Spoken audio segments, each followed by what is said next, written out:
Hello, Twitch. We are live, and we are going to be bringing you our FNM. We are already in round 2 of our event. There's going to be 5 rounds tonight. Cut to top 8. Probably just bringing you the 5 rounds. So Swiss. My name is Glenn. This is Ian Robbins. Hey. Hey. And I think we'll just get right to it. I think they might be starting up. If you want to watch our videos later or see our past broadcasts, we have a channel. It's Dark Tower Games. Just type it in the YouTube. All our archives can be found there. So, Okay, as you see, we're starting off with round 2. We have Sam Turner-Lynch versus Mason Harwell, and Sam is playing a very interesting blue-white heroic deck against mono-white aggro. As we can see, we have a precinct captain. Wait, no, sorry, is that cardinal? That's Laguna Band Raider and Soldier of the Pantheon. Soldier of the Pantheon, that's right. Precinct captain's the 2-drop. Laguna Band Raider and what is that card? Soldier of the Pantheon, and then we also have Soldier of the Pantheon. The Phalanx Leader. Phalanx Leader, yeah. Yeah, so a couple of weird cards. Normally we see these cards in like limited events, but they actually are fairly good. You can get a really aggressive start, and they printed a lot of spells that target multiple things at once. I saw Sam last match play Bioshift, which I thought was some pretty spicy tech here. Yeah. So we have a Hidden Strings is gonna it's gonna target the Phalanx Leader to untap it and target the Soldier of the Pantheon to tap it, and then he's gonna be able to get through. Wow, that's a lot of damage. We're gonna do 1, 2, 3, 4 damage already in the third turn. With a kind of a commanding board state at this point. Oh, I think it was only 3 because Hidden Strings trigger happened after damage was dealt. Or does that happen after no blocks? It's after damage. Remember. So they're both... Oh, because, yeah, you're right. He starts out as a 1-4. Yeah. Or 0-4. 0-4, yeah. Sam Turner-Lynch getting ahead here with Hidden Strings. Mason with Brimaz. So Brimaz can kind of be a brick wall for this deck. Yeah. 3-4, pretty solid body. Pretty awesome mythic overall. Yeah, seeing some legacy play on the Death and Taxes. Definitely one of the best cards in Mason's deck here. What's Mason's plan against this crazy blue-white heroic deck? Who's the aggro deck? Who's the defensive deck here? As we see, he's got a 2/6 already. I think that the Mason has to kind of be the control deck in this sense because he's playing 3/4s and the 2/2 first strikers. Like he's playing, his creatures are a little bit more mana intensive and also have like bigger bodies. Right, just try to kind of swamp the board, maybe get in with Brave the Elements for a ton of damage. Right, and I have seen his deck before. Though, also be running like a lot of like, removal spells, like the new Oblivion Ring, Banishing Light. Banishing Light is very good. Sphere of Heliod is both the Anthem and a removal spell. Right.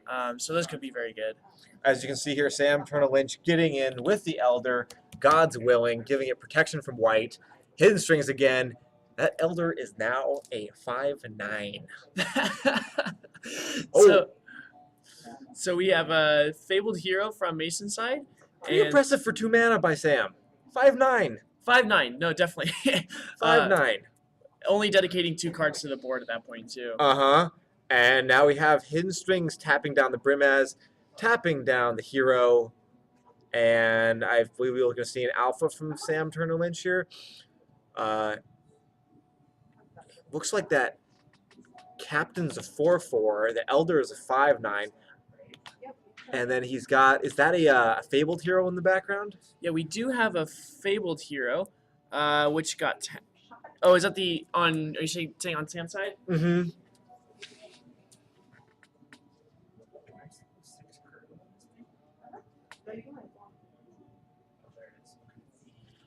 It was actually a Favorite Hoplite. Oh, Favorite Hoplite, yeah, yes. Not the Fabled Hero. And Mason just scoops it up here. Just a really aggressive start he had there. Also being on the play is probably really important in this matchup. Yeah, just who can land a threat and start getting in within maybe lethal Brave the Elements territory. Yeah, I think what's important post-board is that Mason's able to see his removal spells. And probably some amount of removal spells being sighted in so that he can. I realize I messed up at first. Oh, I see. Okay. If you are just tuning in, we are going to go into game 2 of round 2.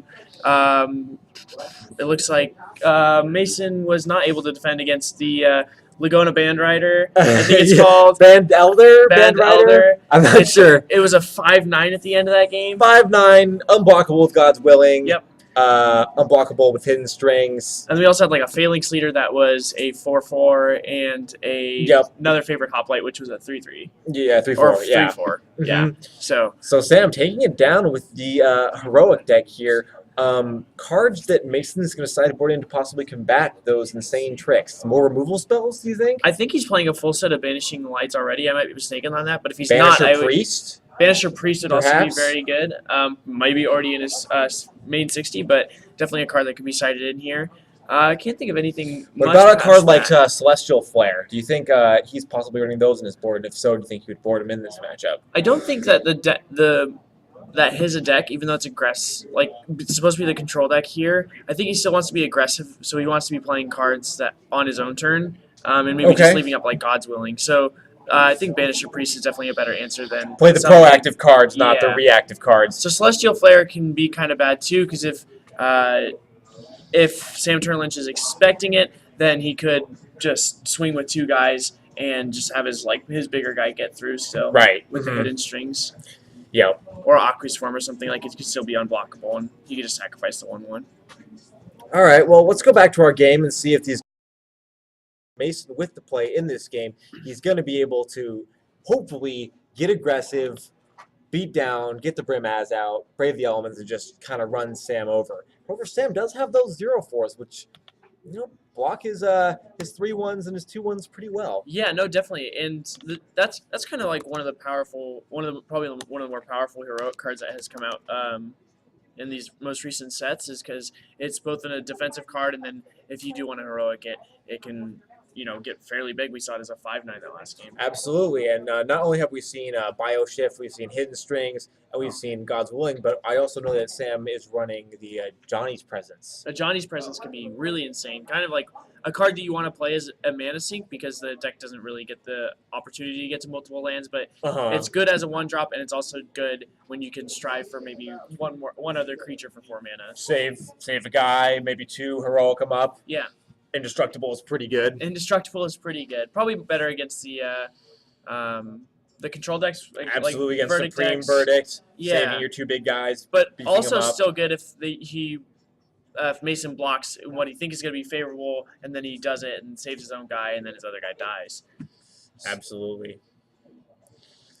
All right, I guess looks like game 2 is going to get underway here. Mason on the play. Let's see if they like what they got. This heroic deck is awesome. This heroic deck is pretty sweet. Looks like mulligan from both players. I believe so. Yeah. I don't think either of these decks really like a mulligan, but I think in this scenario, Mason's definitely favored. I would say so. Sam's playing a little bit more of a combo deck in a sense. He needs his creatures, but a lot of them don't really do too much unless he has the spells to back them up. Definitely. So Mason's deck is going to, a lot of his cards are just so high impact, like Priesting Captain and Brimaz in a lot of matchups, and in this one especially, if he just plays one of those and Sam kind of fumbles, he's really going to be able to take advantage of that. Right, every hit from those guys, putting in tokens with the spear, beefing them up. Yeah, Spear of Heliod. I think that card's really going to come into play in these next 2 games. At least I hope it does. Potentially pretty good against Sam's deck too. If he's planning to go kind of all in on one big guy, Spear could present him with some challenges there. Yeah, so he might be able to get in 5 damage, but then he doesn't have a creature anymore. Right. As long as Mason keeps up the mana to do Though so. he does have the God's Willings, he does have the Johnny's Presences to save him if he needs to. Yeah. And they'll take a look at their 6s here. And it looks like that's going to be a 5 for Mason. That's pretty brutal. However, as we said, he probably does have the advantage in the mulligan situation. Certainly going to 5 is not what he wanted to do, especially being down a game. Looks like Sam is going to keep his hand. Yeah, going into game 2, Sam at 6 and Mason going down to 5. Good to see if he likes his 5. Not necessarily where he wants to be, obviously, but I still think he has a pretty good potential to win these next couple games. Right, just start off aggressive. Hopefully, he gets one of those high impact cards the Brim has, possibly the Banisher Priest if he is playing that, and just is able to play the Brim as, remove a blocker, get in, make 1/1s, and take over the game from there. Yeah, at this point, if I see like 2 or 3 lands removal spell, I'd probably keep that hand. Absolutely. Or 2 or 3 lands and high impact spell. I wouldn't be very picky at this point. And it looks like we got a favorite hoplite. Leading off the favorite hoplite, so not a bad start for Mason there. Sam going to play a Hallowed Fountain to play untap, taking 2, and respond with his own favorite hoplite. If you're just tuning in here, Sam is playing a very interesting blue-white-red craziness heroic deck against the mono-white of Mason. A pretty standard deck there on the right. It actually might just be blue-white. I saw the Niv Magus Elemental, but I don't think there's actually any. Is there not any actual red in there? Is that an aqueous form? It looks like that is an aqueous form on the hoplite. Sam scrying a card to the bottom, getting in for 2. Mason unable to block that unblockable hoplite. However, he does have 3 power out on the board. And I see another hoplite. Sam is going to take 1 from that Mana Confluence, play another hoplite. So he's being pretty aggressive here. However, Mason's going to be able to get in 3, dropping Sam to 14. And Sam's creatures coming to play tapped, relevant because relevant, it lets Mason race him in much easier. Yeah, if it gets to the point where they're both at lower life totals. As I was saying, Mason being able to race Sam Turner-Lynch, that is an ordeal of Heliod, gaining Sam 10, bringing him up to 24. And then Mason's going to take... Sorry, he's at 23, I believe. I believe he took 1 from the Mana Confluence there. Mason taking 5. Yikes. Yeah, that is definitely not good for him there. Ordeal of Heliod. I did not expect that card to be coming in. Perhaps that was out of the sideboard for Sam in the aggressive matchups. I definitely think that's more of a sideboard card than a main board card. Could have seen it coming from the sideboard.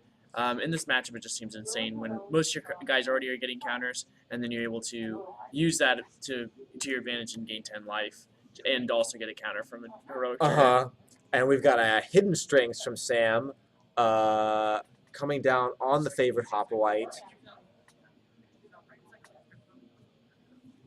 growing his dudes.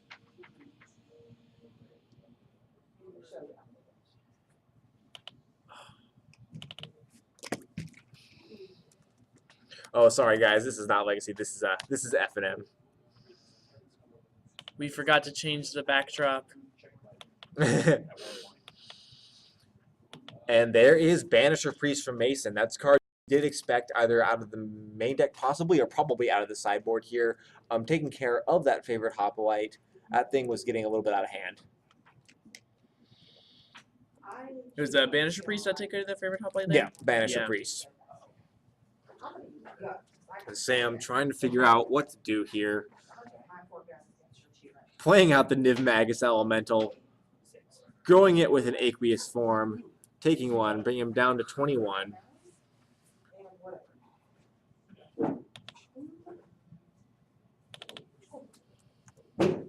And Sam with a really aggressive start, getting way out ahead here this game. However, Mason stabilizing a little bit with that Banisher Priest. Stabilizing with the Banisher Priest, still having some guys on D, and then the Mutavault is also pretty important too. Because there was a kid that was coming that basically ran everyone off. I heard about that.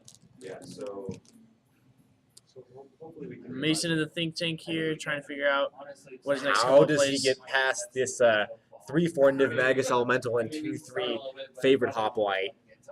How do I do it? And Brimaz is the answer. As we said earlier, Brimaz one of the stronger cards in Mason's deck. Going to be able to beat in, and even if Sam does try to just block it with something like the Niv Magus Elemental, he may be able to get some 1/1s going, especially if he can land a spear, beat him up.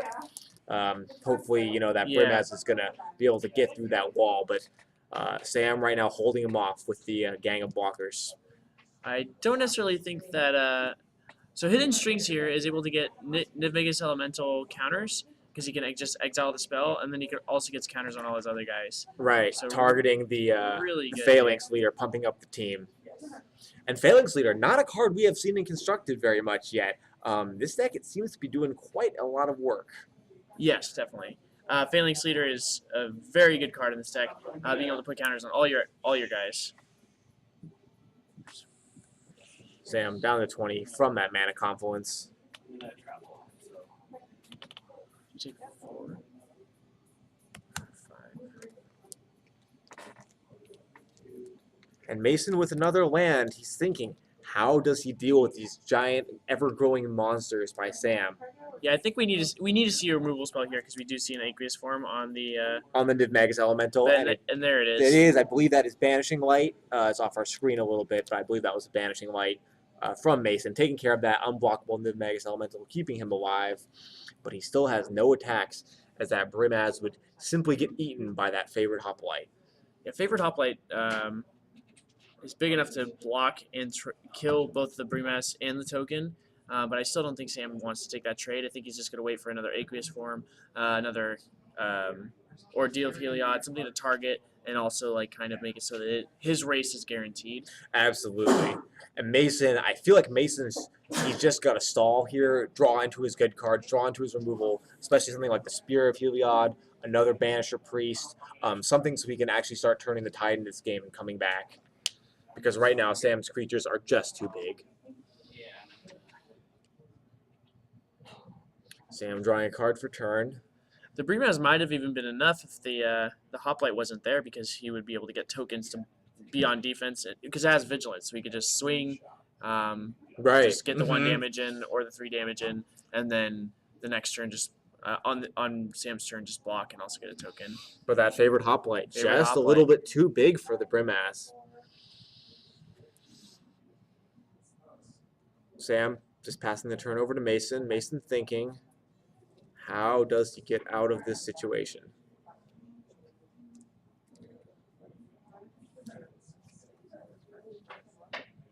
I feel like any way he does needs to involve another Banisher Priest or a Spear of Heliod. Is that a Path of Bravery? I believe that is a Path of Bravery. Do we know the text on Path of Bravery? Unfortunately, I do not. I believe it gives all your creatures +1/+1 if your life total is above 30. But we'll get a check on that. And it looks like just Mason is just conceding to Sam here with the aqueous form on the Favored Hoplite, pumping it up to 5. And unfortunately, Mason's not able to do anything about the Hoplite. What was that? Was that card? Is that a Path of Bravery? I didn't get the text because I heard game as soon as I walked over. I believe it gives your creatures +1/+1 lifelink if your life total is higher than your starting life total. I'll go actually check. That may not be accurate at all. Conspiracy drafts are going on now. Conspiracy out last night. Drafts over here at Dark Tower Games are going to fire whenever 8 people show up for them. So believe that is the word on Conspiracy. I haven't had a chance to draft it yet, but I'm pretty excited. It looks pretty sweet. All kinds of stifles, misdirections, all kinds of... So Path of Bravery says, as long as your life total is greater than your opponent's, all your creatures get +1/+1, and then whenever one of your creatures attacks, you gain a life for each creature that's attacking. Okay. So... Not the card Mason needed at 5 there. Not necessarily the card. Maybe if it had Fateful Hour, your creatures get +5/+5, something of the sort. Yeah, +5/+5, unblockable. You know, whenever they attack, gain double strike, something like that. That would have been a little bit better. Again, thanks for tuning in, guys. We were playing FNM here at Dark Tower Games. That was just the end of round 2. Yeah.